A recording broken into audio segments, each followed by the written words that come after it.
We said during this term, we'll focus on economic transformation and job creation, education, skills, and health, consolidating the social wage through reliable and quality basic services, spatial integration, human settlement, and local government, social cohesion and safe communities, and contributing towards the building of better Africa and better world. The advent of the COVID-19 pandemic thwarted our plans last year significantly because it was a new pandemic that we had not faced before. But we are wiser now and we are smarter now. We can safely find our way around it to accelerate the implementation of government priorities. This is going to be a monumental task, but it is not insurmountable. It is going to require extra effort from us as leaders from the front.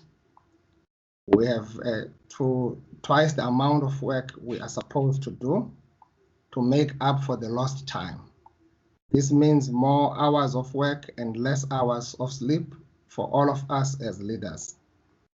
Unfortunately, this requirement comes with territory of our responsibilities. But more importantly, it comes with the revolutionary consciousness of being a servant leaders.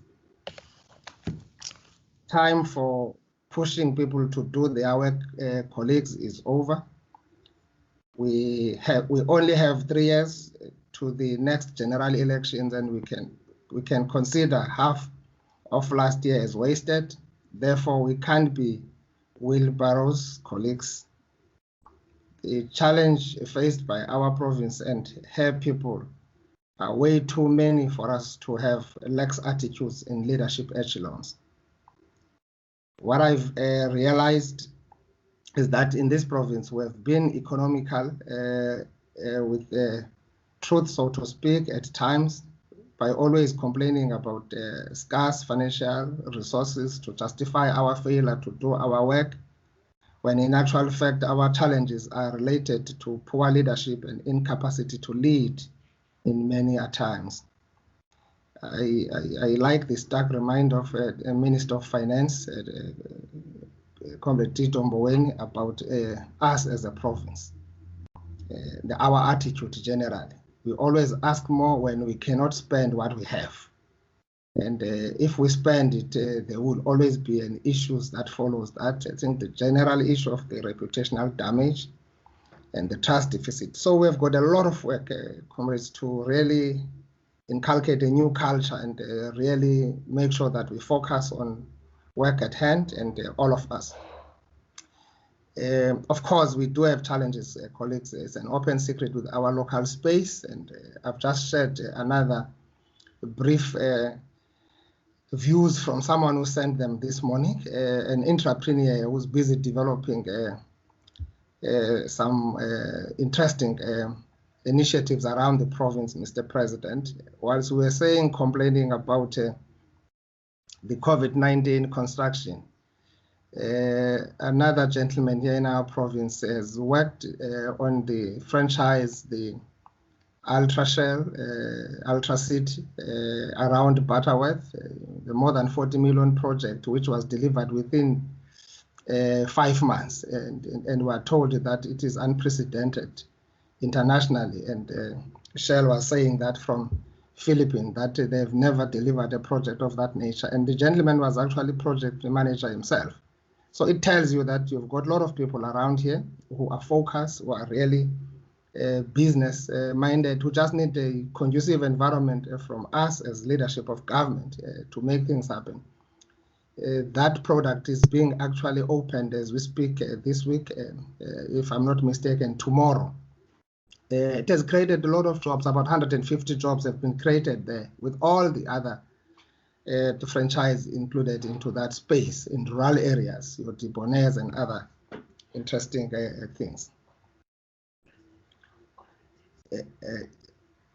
I've noted that many of us are not creative and keen enough to address even the smallest challenges our people face on a daily basis. You must know there is something wrong with you as a leader in government if you go to bed without solving a single pertinent challenge of our people, whether it is housing issues, challenges of gender-based violence, or victims to access law, or a student wanting to access higher education. So I hear colleagues as servants, and we must be able to respond, and we must be responsive to such. But it's always painful when you've got an investor who wants to invest here, but is being sent from pillar to post to spend a month instead of spending 2 days to get everything in place. So we've got to change our attitude and how we are really dealing with issues of development, and we must be developmental. I'm worried, and if someone says in our municipalities we lack capability on town planning, strategic, spatial training, planning, and rezonings, and we take time even on issues of EIAs. So these are kind of issues that are being raised as sometimes hindrances on how we are able to deal with issues speedily as possible. I've seen instances where water provision to our people in some municipalities becomes a bargaining tool because the leadership fails to address labor issues. An MEC of COGTA has intervened decisively in council where there are leaders who fail dismally to hold councillors accountable for violating their code of conduct prescripts. An MEC of health has to answer for operational issues such as availability of linen and healthcare facilities, where we have a hierarchy of leaders who should manage such basic matters. Colleagues, John Maxwell is correct when he says everything rises and falls on leadership. This is the year of Charlotte Maxeke, a revolutionary leader born in an environment worse than we live in, but who went above and beyond in the fight for a just society. We must commit our deeds to transform our society and build the Eastern Cape that we want in this year of unity, renewal, and reconstruction that is dedicated to the memory of Charlotte Maxeke. The African National Congress is Padise Umpako Lekgotla. It said our focus for this year must be mainly on overcoming the coronavirus pandemic and restoring the economy to grow and creating jobs. We continue to see a decline in COVID-19 cases in our province, and half of the 2,900 active cases are in Christiani, Jogavi, Oartam, and Amatol. We see a decline in deaths, but sadly we have now lost 1,975 lives in our province. Concerned by the behavior of our people against who flocked to beaches, bars, and taverns without adhering to social distancing, wearing of masks and protocol. We commend the work and the swift action by the South African police services in those who are undermining regulations, the owners of these social areas. So we just need to tighten there and to make sure that we are all focused, and municipalities must also make sure that we don't allow what we've seen, or we'll be inviting the third wave unceremoniously.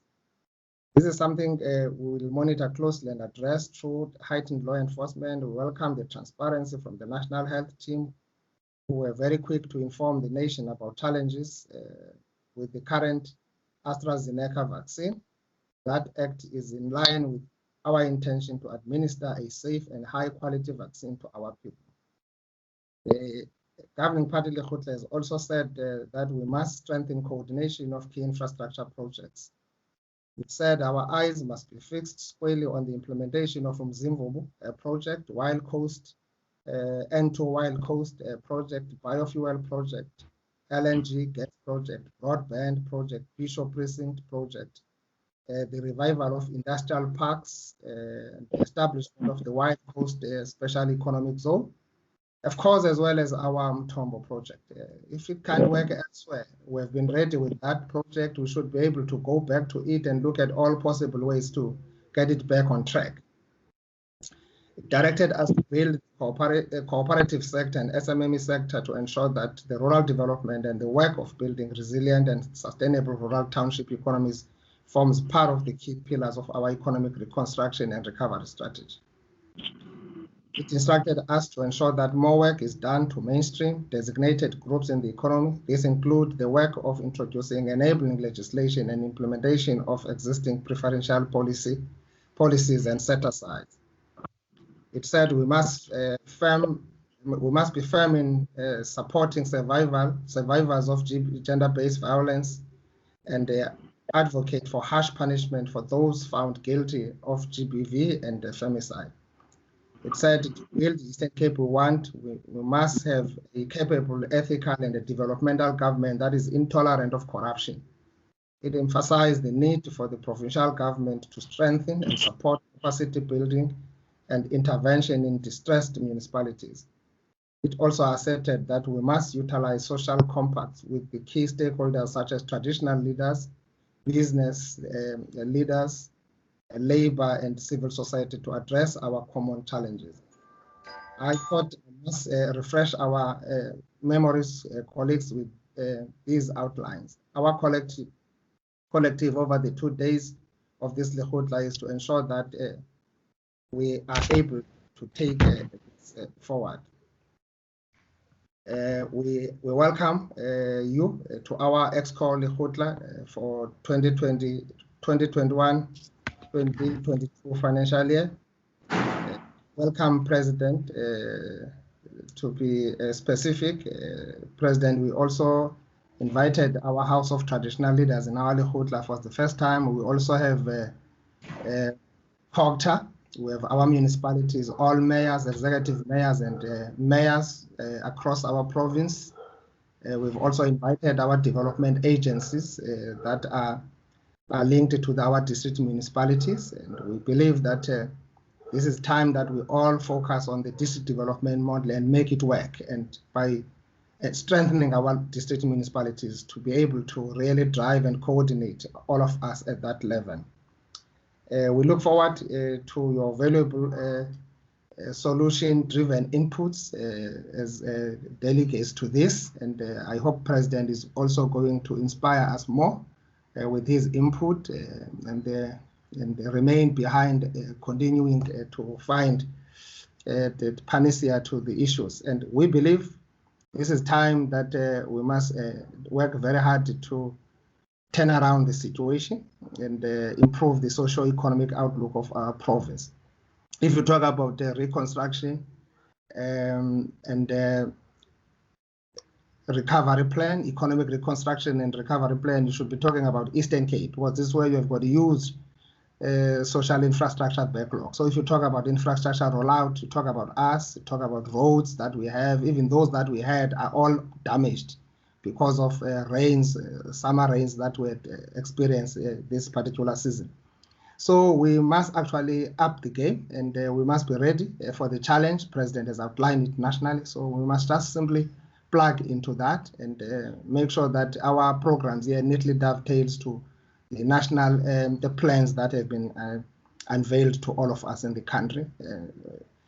In the governing party, Lekgotla, Minister Mantashe told that development is not manna, doesn't just fall from heaven. You work for it and you put more effort for it for you to achieve. Thank you very much to everyone. You're all welcome. I think we are just on time. We expected President to address us at 9 o'clock, as he must leave as soon as he is done. You are all welcome. Thank you very much, and the meeting is officially opened. President, I don't want to waste much time. I've seen you in the attendance register. I hope that you are here. I want to usher you in already to address Lekgotla. This is an EXCO Lekgotla of Eastern Cape. It's a broad leadership of government, as I've indicated in my opening remarks. Thank you very much, Mr. President. If you are ready, I would give over to you, Your Excellency, to address us. Thank you very much.